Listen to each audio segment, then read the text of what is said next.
Researchers at Harvard have just uncovered something that's making even seasoned neuroscientists do a double take.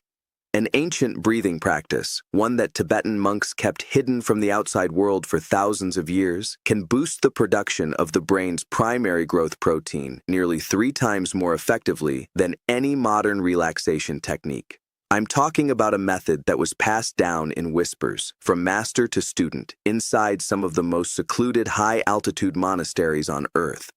These practitioners knew exactly what they were holding, something powerful enough to fundamentally reshape human consciousness. And now, after centuries of secrecy, modern science has finally decoded what they were actually doing. What researchers discovered flips everything you thought you knew about your brain's ability to recover, heal, and operate at an entirely new level. Stay with me, because over the next few minutes, I'm going to walk you through the exact algorithm of this practice. I'll break down what science says and why this ancient knowledge might be the missing piece you've been searching for. Here's what's happening right now in the scientific community. A research team led by a neuroscience professor at one of the world's top universities has spent years studying the effects of specific breathing patterns on the human central nervous system. And what they're finding goes far beyond anything expected. It turns out that certain breathing sequences do something much more profound than simply calming you down after a stressful day. They literally reprogram your brain at the cellular level. Every inhale, when done according to a precise protocol, triggers a cascade of biochemical reactions inside your skull. Neurons begin forming new connections. Synaptic pathways strengthen where they should and weaken where they've been trapping you in outdated patterns for years. Imagine your brain as a computer that's been running on an outdated operating system for 20 years, slow, glitchy, constantly freezing, and suddenly you're given a way not just to clean it up, but to completely reinstall the system. That's exactly what happens when you use the right breathing protocol. But the most astonishing discovery revolves around one specific substance in your body. It's a protein you've probably never even heard of, but it directly determines how young, sharp, and capable your brain remains over time. Scientists call it brain-derived neurotrophic factor, BDNF. And what those ancient monks were able to do with its levels in the body is forcing modern researchers to completely rethink the limits of human potential. Before we go further, hit subscribe and drop a like. It really helps get this information out to more people who need it. Now let me explain something critical, because without this, nothing else will fully make sense. This protein, BDNF, acts like super fertilizer for your neurons. When its levels are high, incredible things start to happen. Your brain begins to grow new nerve cells. Yes, you heard that right. For a long time, it was believed that neurons don't regenerate, that you're born with a fixed number, and from there, it's only decline. That turned out to be false. With enough BDNF, your brain can actually grow new neurons, even in adulthood. But that's not all. This protein also helps erase old traumatic imprints from your nervous system. Those painful patterns you've carried for years. That background anxiety quietly humming in your mind all day long. Those automatic fear and stress responses that kick in before you even have time to think. All of that is encoded in specific neural circuits. And when BDNF levels rise, those circuits begin to rewrite themselves. Old, toxic connections weaken and gradually dissolve.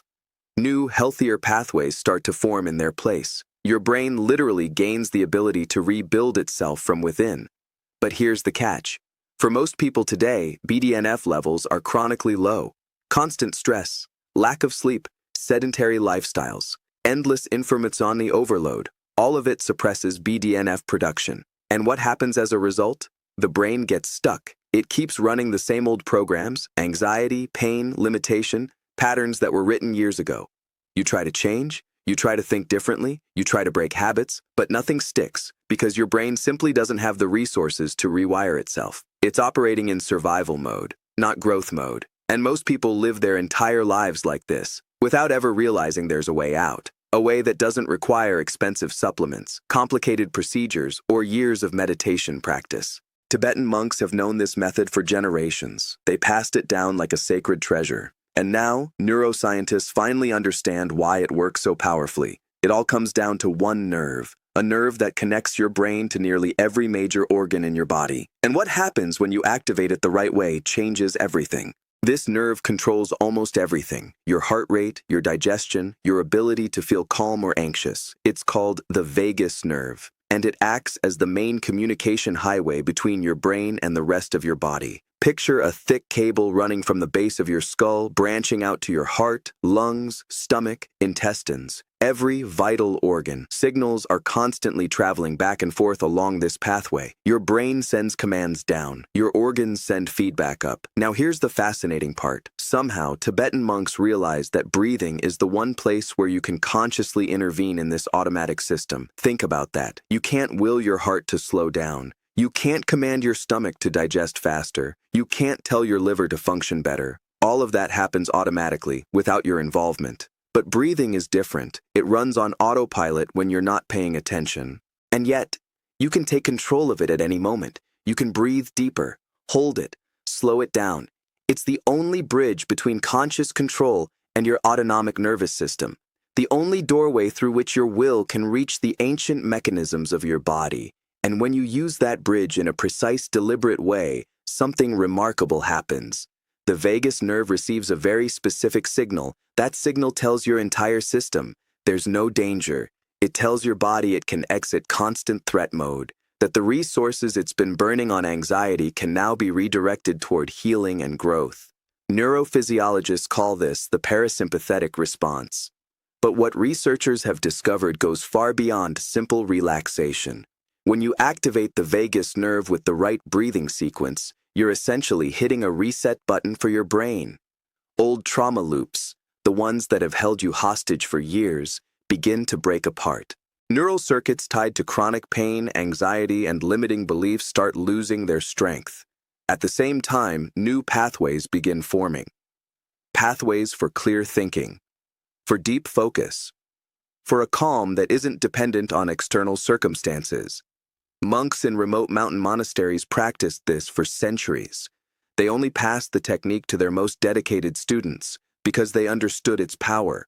They knew that breathing, when used correctly, is the fastest path to altering consciousness. Faster than meditation.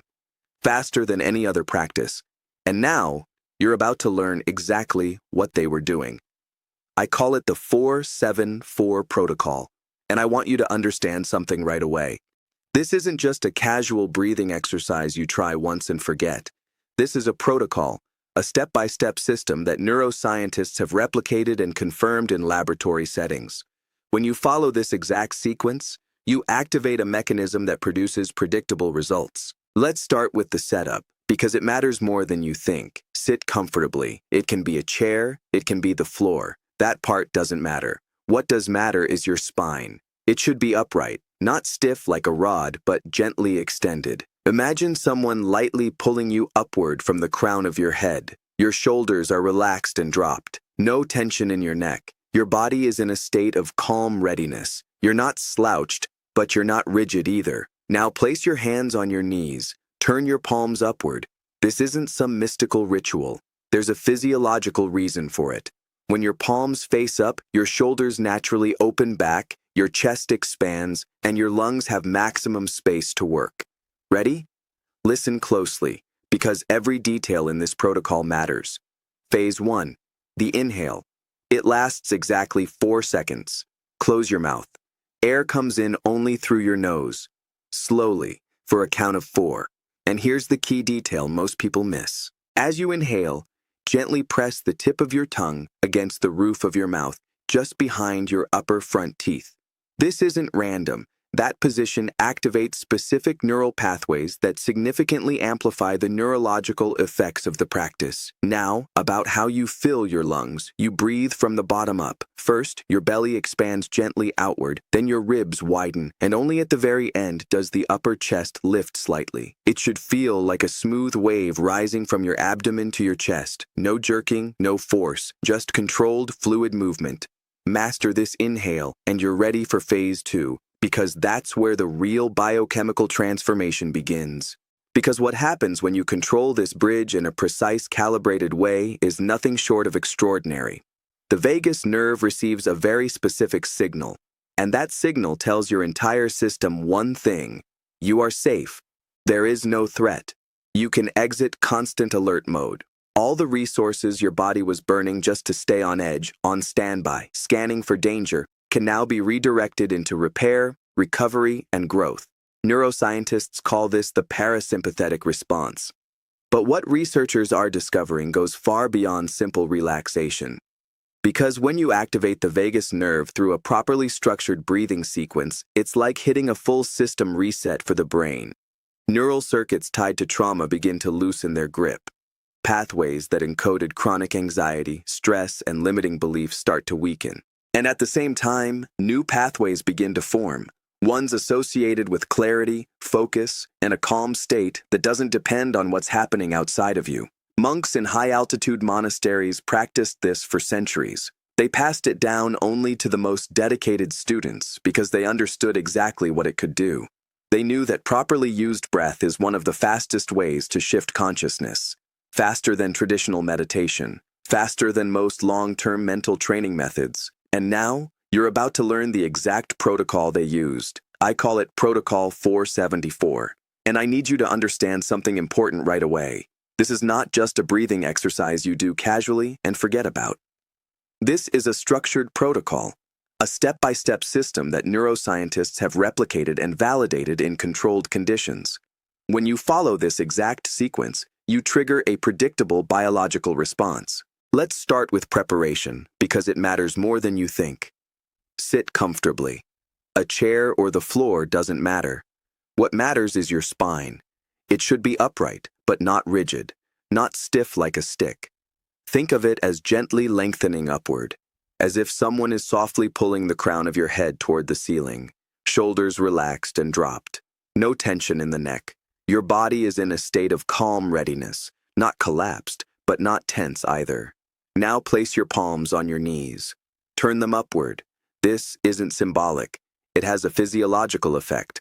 When your palms face up, your shoulders naturally open, your chest expands, and your lungs gain more space to function. Now listen carefully, because every detail matters.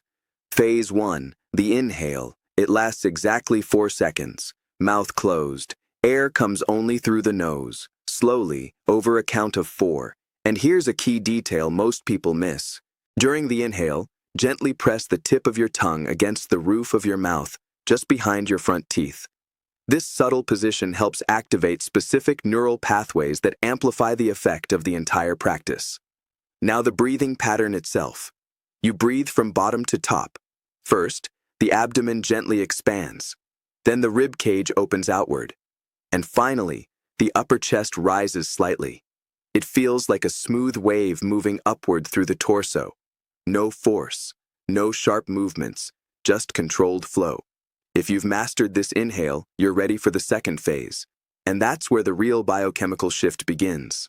The second phase is where most people unknowingly make mistakes. The breath hold. It lasts exactly 7 seconds. And during these 7 seconds, something very real and measurable begins happening inside your body. You've inhaled for 4 seconds, filling your lungs from bottom to top.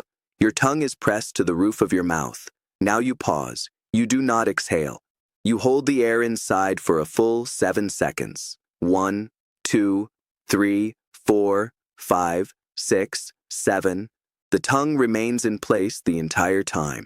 And here's what's happening physiologically. The oxygen you just inhaled begins moving rapidly from your lungs into your bloodstream. Every cell in your body receives a surge of oxygen. At the same time, carbon dioxide levels in the blood begin to rise slightly.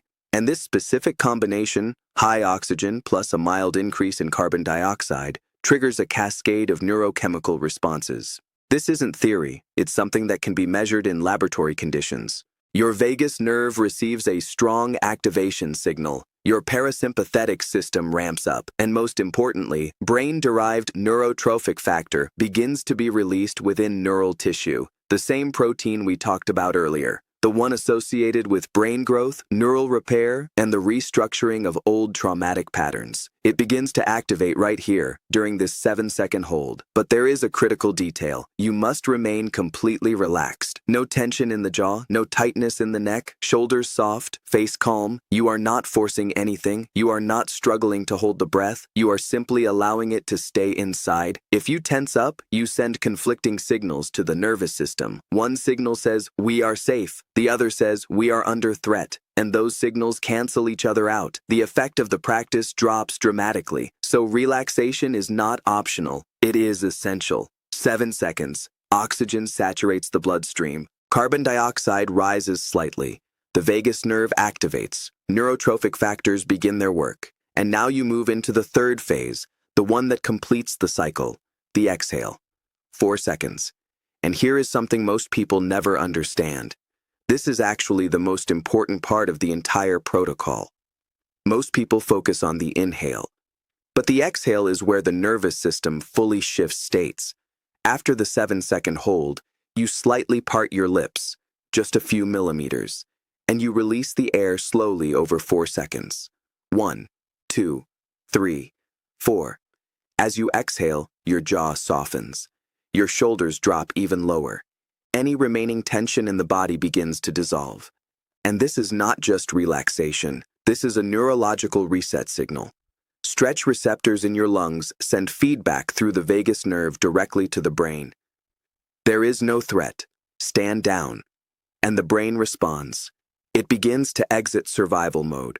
Energy previously used for stress maintenance is freed up. Now it can be redirected toward repair, regeneration, and the formation of new neural connections. 1 full cycle is complete. 4 seconds inhale through the nose. 7 seconds hold, total relaxation. 4 seconds exhale through slightly parted lips. This is Protocol 474, 15 seconds per cycle. And the effects are cumulative, because nothing major happens from just one cycle. The real shift begins when you repeat it. 3 cycles in, you start to feel subtle changes, a slight tingling in the fingers, warmth spreading through the chest, a sense that the space inside your head feels more open.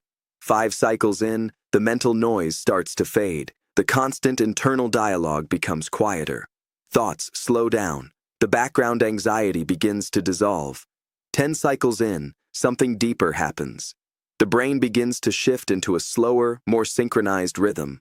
A state associated with deep clarity and calm awareness. And this is where long-term changes begin to take root. The nervous system stops operating in constant survival mode and starts operating in regulation mode. This is only the beginning of the protocol's full effect. After 10 cycles, something very specific happens in the brain. It begins generating slower, more synchronized electrical activity patterns, what neuroscience often associates with deep, calm states and heightened internal awareness. This isn't sleepiness. It's not dull relaxation. It's a state where the mind becomes quiet, but sharply present at the same time. And this matters, because this is where the nervous system stops running purely on survival programming. Instead, it begins shifting into regulation and adaptation mode. To understand what's really happening, you need to look at the physiology underneath it. With each cycle of Protocol 474, you are intentionally shaping your blood chemistry in a very specific way. The inhale increases oxygen saturation. The breath hold allows oxygen to penetrate deeper into tissues while slightly raising carbon dioxide levels. The exhale resets the balance and activates the parasympathetic system. Most people today unknowingly live in a state of chronic overbreathing. They take too many shallow breaths per minute. That creates a long-term imbalance, too much oxygen being expelled, not enough carbon dioxide retained. And that imbalance keeps the nervous system in a subtle state of tension. Not panic, but constant low-level alertness. That's why so many people feel fine but never fully relaxed. Tight shoulders, light insomnia, irritability, mental fatigue that never fully disappears. Protocol 474 corrects that imbalance immediately, from the very first cycle. And something even more important happens for people dealing with chronic pain. Most chronic pain is not caused by active tissue damage. In many cases, the physical injury has already healed, but the nervous system continues to produce pain signals anyway. Because it learned the pattern, it became conditioned to fire that response automatically. This is called central sensitization. The brain essentially becomes too sensitive, amplifying signals that are no longer accurate. Protocol 474 interrupts that loop. Activation of the vagus nerve sends a strong inhibitory signal to pain processing centers in the brain. At the same time, neurotrophic factors begin reshaping the neural pathways that encoded those pain responses. Over time, those circuits lose strength, and new, non-pain-based signaling patterns begin to replace them. This is why some people report relief in areas that have been painful for years: neck pain, shoulder tension, lower back discomfort, not because the body is being fixed mechanically, but because the nervous system is being recalibrated. And the most powerful aspect of this protocol is its simplicity. You can do it anywhere: no equipment, no environment requirements, morning, midday, night, 5 minutes at a time. But the key is consistency, because this is not about a single session. It's about repeatedly sending the same biological signal. You are safe. You can shift out of survival mode. And over time, the nervous system begins to believe it. It stops preparing for threat by default. It starts returning to baseline regulation, and that is where real change begins to stabilize. Not temporary calm, but a restructured response pattern inside the brain itself. And that is why researchers are paying attention to this kind of breathing work in the first place. And this is exactly why researchers are now taking this kind of breathing work seriously, because what looks simple on the surface is actually producing measurable shifts in autonomic regulation, stress response patterns, and neural plasticity markers in controlled environments. But here's where things become even more interesting. Once people go beyond the 10th cycle, they often report a very consistent shift in subjective experience, a kind of drop in mental resistance. Not unconsciousness, not sleep, but a noticeable reduction in the constant effort of thinking. The mind stops pushing so hard, and when that happens, perception changes. Time feels slightly slower. The body feels more present, and internal space feels larger, like there's more distance between thoughts. This is not mystical language. It corresponds to changes in autonomic balance and reduced sympathetic nervous system dominance. In simpler terms, the stress system is stepping back, and the recovery system is taking over. At this stage, many people report something else: emotional neutrality. Not emotional numbness, but a temporary state where reactions lose their urgency. Things that would normally trigger stress responses don't land the same way. There is still awareness, but less reactivity. And this is important because reactivity is what keeps the nervous system locked in cycles. Stimulus, reaction, stress reinforcement, repetition. When that loop weakens, new patterns can finally form. This is where neuroplasticity becomes most active. The brain is no longer defending old patterns as strongly, which means it becomes easier to rewrite them. This is also why the protocol is often practiced in short daily sessions rather than long, exhausting ones. Because the goal is not intensity. The goal is repeated signaling. You are teaching the nervous system again and again. This is not an emergency state. Over time, that message becomes the default. Now, one more important layer. There is a reason the ratio 4:7:4 matters specifically. The inhale is short enough to engage the system without overstimulation. The hold is long enough to create measurable gas exchange changes in the blood and activate parasympathetic pathways. And the exhale is structured to maximize vagal nerve feedback and signal safety through lung stretch receptors. It's a closed loop. Input, processing, reset. Each cycle is a complete autonomic recalibration event, and when repeated multiple times, it starts to shift baseline physiology. Heart rate variability improves, stress reactivity decreases, sleep architecture stabilizes, and cognitive clarity tends to increase during waking hours. But perhaps the most important effect is not what you feel during the practice. It's what changes outside of it, because the real transformation shows up in everyday reactions. Someone cuts you off in traffic, and there is a pause before reaction. A stressful message arrives, and your body doesn't instantly spike. A difficult thought appears, and it doesn't immediately take over your emotional state. That pause is the shift. That gap between stimulus and reaction is where control returns. And the more you practice, the longer that gap becomes, until eventually, the nervous system stops defaulting to automatic stress responses altogether, Instead, it begins to evaluate before reacting. That is what regulation actually looks like in real life. Not suppression, not forced calm, but reduced automatic reactivity and increased internal stability. At this point, the protocol stops feeling like an exercise. It becomes more like a reset tool you can access whenever needed, a way to bring the system back into balance in minutes rather than hours. And that is why it continues to spread in both scientific discussions and practical wellness communities. Because it is simple, but not simplistic. It works at the level where the nervous system actually operates. And once you understand that, the next question becomes very practical. When do you use it, and how often?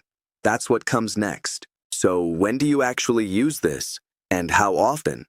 That's where most people either overcomplicate it or underestimate it. The protocol is designed to be simple enough to repeat, but structured enough to create cumulative change. Twice per day is the baseline. Once in the morning, once in the evening. Morning matters because it sets the tone of your nervous system before external input begins. Before messages, before stress, before decisions.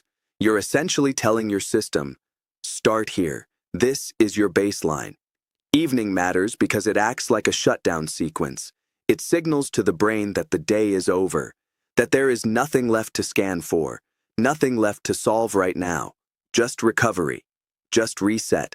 And that separation is important, because without it, the nervous system carries unresolved activation into sleep, which is why so many people go to bed tired, but not restored.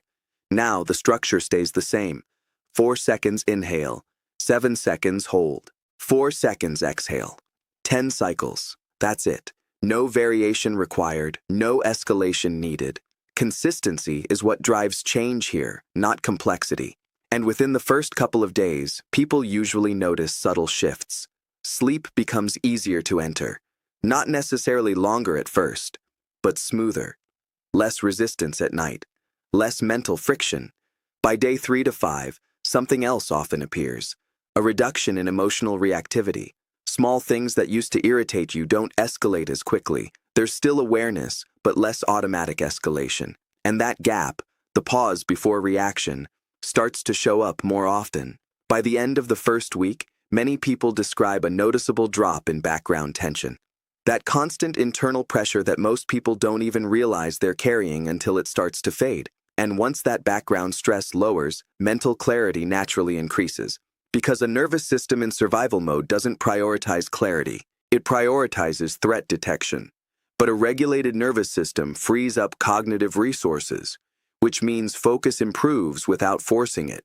Decisions feel less chaotic, thoughts feel more organized, and mental fatigue reduces throughout the day. Now, there's something important to understand here. This is not about forcing relaxation. It's about changing the baseline state the body returns to automatically. That's the real goal. Not temporary calm during the exercise, but a long-term shift in default regulation. And that only happens through repetition, which is why short daily sessions are more powerful than occasional long ones, because the nervous system learns through patterns, not isolated events. Now, over time, something even deeper tends to emerge. People start noticing they recover faster from stress, not because stress disappears, but because the return to baseline becomes faster. That's a key marker of improved autonomic flexibility. You get stressed, but you don't stay there as long. You get activated, but you return to calm more efficiently. That flexibility is what modern neuroscience associates with resilience. And it's one of the core outcomes of vagus nerve engagement practices like this. So at this point, the protocol is no longer just a breathing technique. It becomes a conditioning tool, a way of training the nervous system's default response patterns. And once that shift begins to stabilize, the experience of daily life changes in a very practical way. Not dramatically at first, but consistently. Less internal noise, less reactivity, more space between events and reactions. And that space is where everything else begins to improve. In focus, in sleep, in emotional stability, and in cognitive clarity. And that's why the final question isn't whether it works in theory. The real question becomes whether you actually apply it long enough for your nervous system to learn a new baseline, because that is where the real transformation happens. subscribe to the channel. Be happy and healthy.